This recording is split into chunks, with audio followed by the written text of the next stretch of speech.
Hi everyone, so I have a bit of a tale to tell you.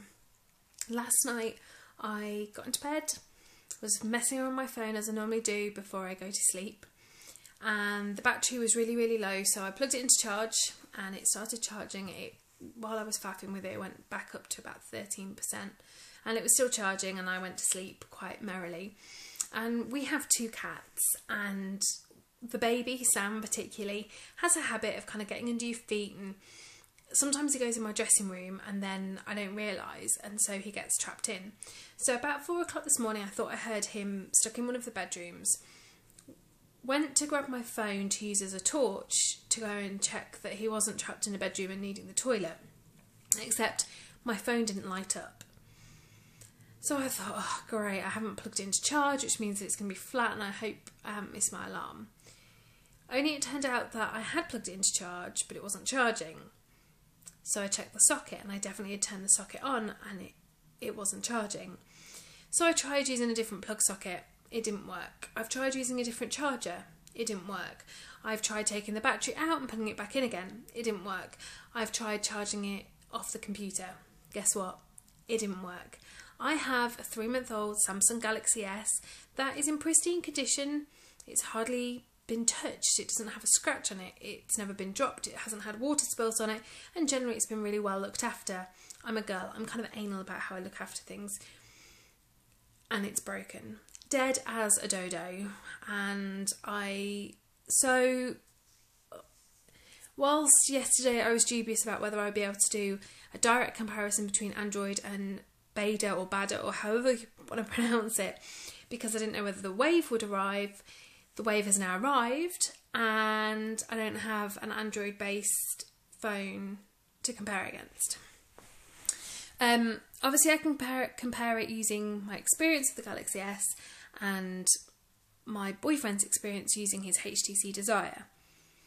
But apart from that, I'm not going to be able to directly compare the two of them to show you, because I have a dead phone. And this is quite traumatic for me, because I really struggled when I first went to the Galaxy S. I really struggled to like it. It definitely wasn't instant love, and for a little while I kind of possibly hated it quite passionately. But now I've got it set up, I really like it.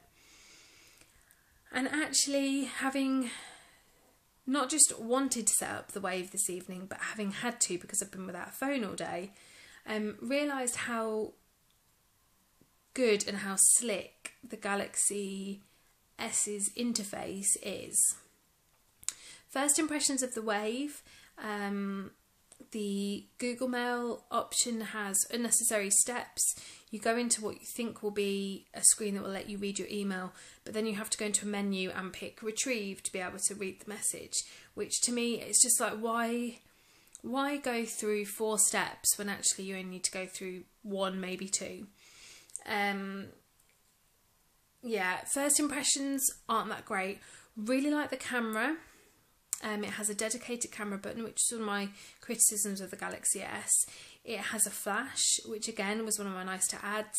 And it has like hard keys at the bottom of the screen rather than soft keys. So, and because you've got the dedicated camera button, it just generally that makes kind of videoing, as I'm doing here, using I'm actually using the Wave for this, easier. But generally so far I don't really like the interface. It feels very clumsy and it feels very unfriendly. It took 2 people at least 10 minutes, 2 phone savvy people at least 10 minutes each to finally work out how to turn the bleeping off from the keyboard. So yeah, so far definitely 1-0 to Android. However, the challenge that I thought I would set the Wave tonight would be to record my little message for you and to upload it straight to YouTube. So if you're watching this, then obviously the Wave has succeeded.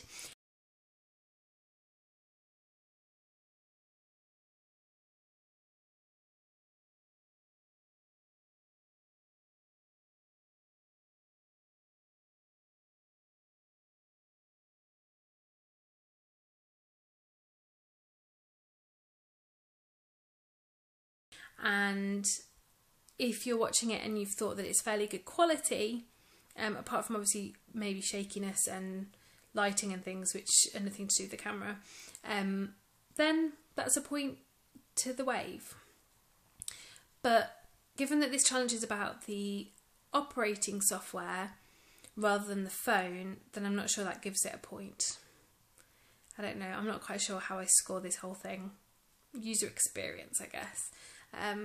But yeah, I'm going to stop there because I'm rambling, and I'm not sure that you're going to really like how rambly my videos are anyway. So yeah, that's me, Amy, with a dead Galaxy S and trying to figure my way through using the Wave. It's very different from either the Apple or the Android systems I'm used to.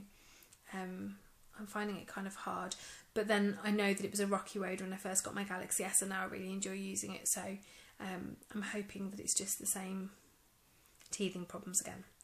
I'm going to go now, and have a nice evening. Bye.